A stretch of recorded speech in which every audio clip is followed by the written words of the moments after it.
And that became Goose Bottom Books. I wrote the first 6 because I didn't want another moving piece. That was the only reason why I did it.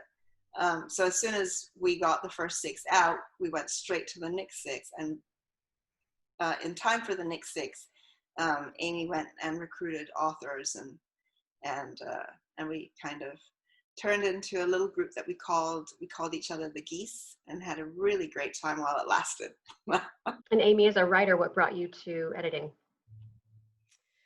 I needed to make a living as a 20-something in San Francisco.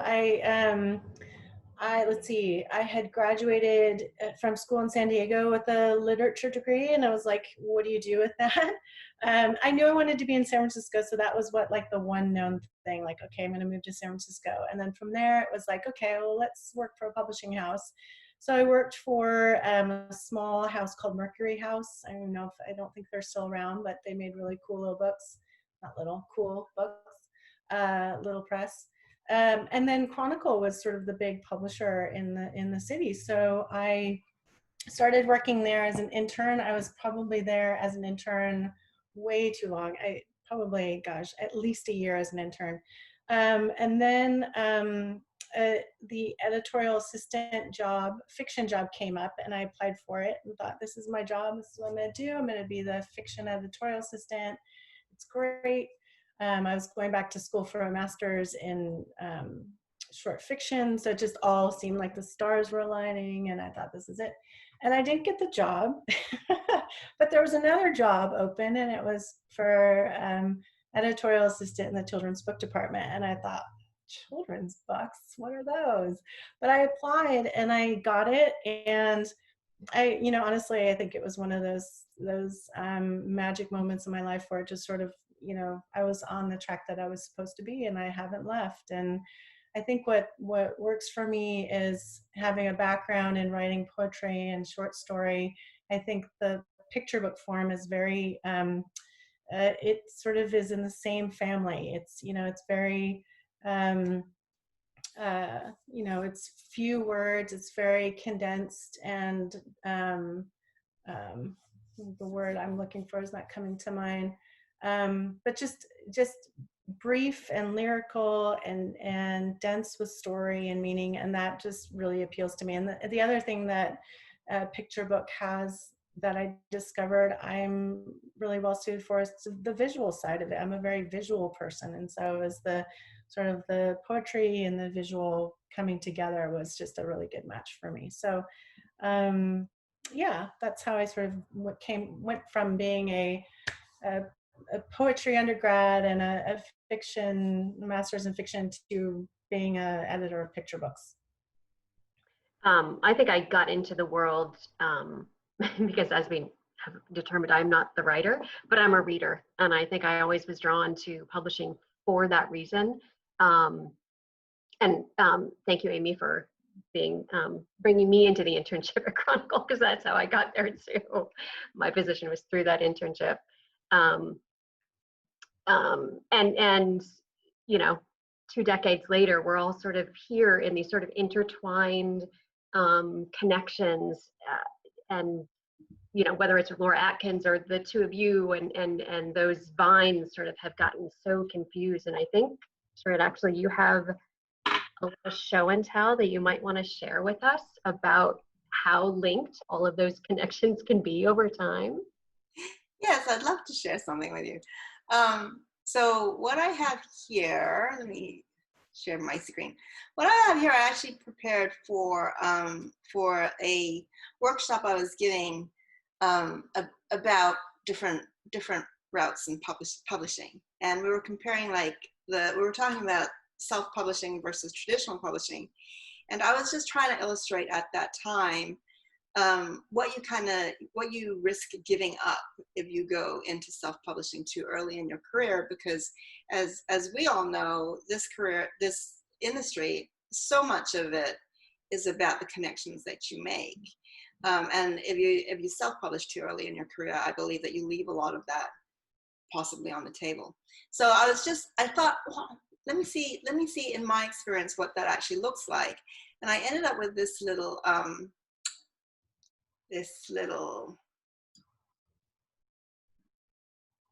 PowerPoint. It says screen sharing has failed to start. I'm wondering why that is, because we tested it earlier. Hoop.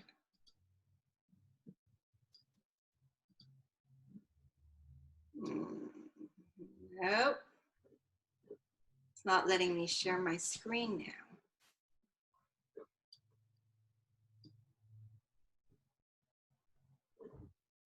I'm wondering whether it's because I gave away my hosting powers, but maybe I don't.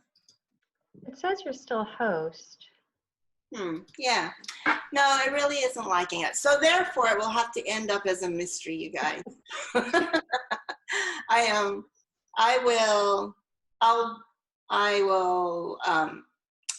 will save it off and add it as a link and send it out to everyone who signed on to today. So you'll get another way.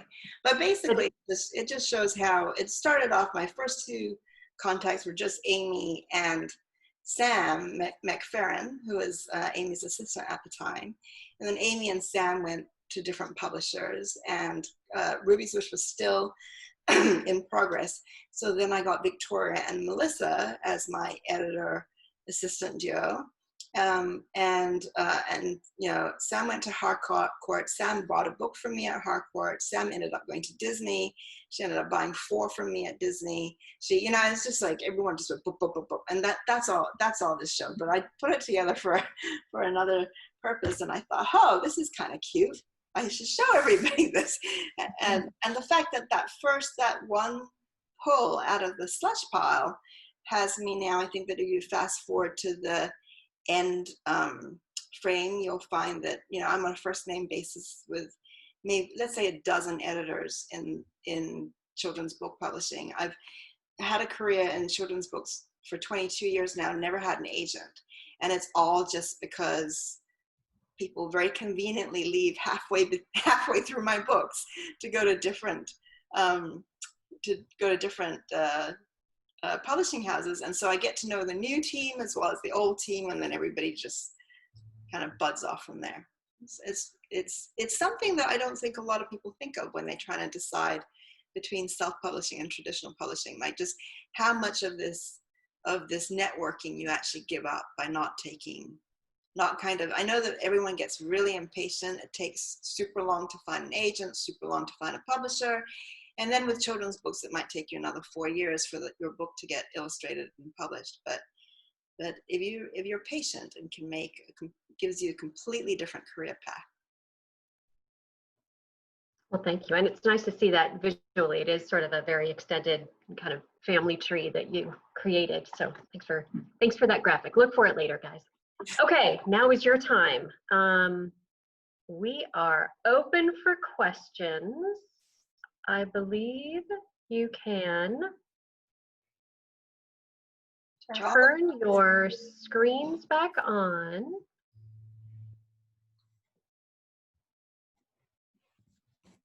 And you can, I can't see you all at once, but you can raise your hands, or you might have a little function down on the bottom where you can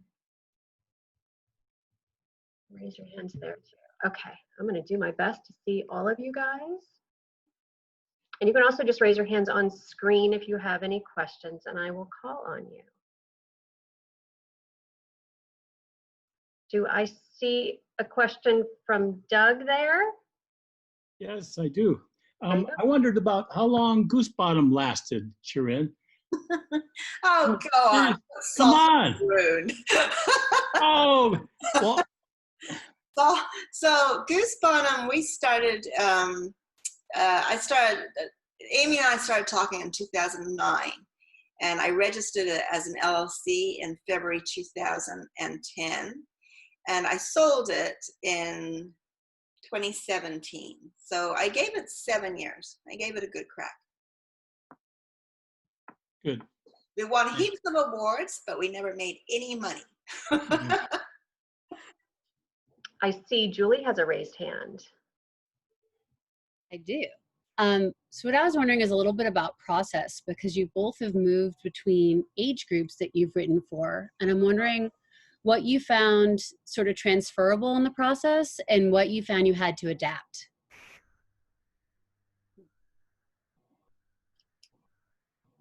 Well, shall I go first, or Amy, do you want to go first? You go ahead. You go ahead. I'm still- Okay, so I think I'm a strong believer that good writing is good writing across all genres. Like, it's, there's just a certain level of craft that I think you take with you genre to genre. On the other hand, you need to be really cognizant of who, as Amy said earlier, who your audience is. And so you're looking out for what that audience is interested in, how that audience thinks, how that audience reads, what kind of language, what kind of pacing. So it just comes down to being kind of respectful of your audience and not trying to move your audience too far. I think that that's where Goosebottom really ran into trouble, is that I was naive enough to think that at that time that that there was not a lot of nonfiction that kind of dealt with subjects, kind of was full of interesting detail and very visual, and told these fascinating stories to this age group. So therefore, if I brought those books out, surely they would go, haywire, because there was no real competition in that slot. The competition that was there was either like used a lot more humor, or there in tone. I don't think there was a lot that was roundabout where we were. But in retrospect, I think that was a mistake, because I wasn't paying enough attention. And my brother, the rat bag, said to me once, oops, he's on, oops, I forgot. He said, oh, because you're doing these wonderful books. Oh, are my kids. sorry. He said, you're doing all these books that that kids should want to read. You're not writing any books that they necessarily want to read. You know what I mean? And I think now, in retrospect, I understand exactly what he was trying to say. But. Amy?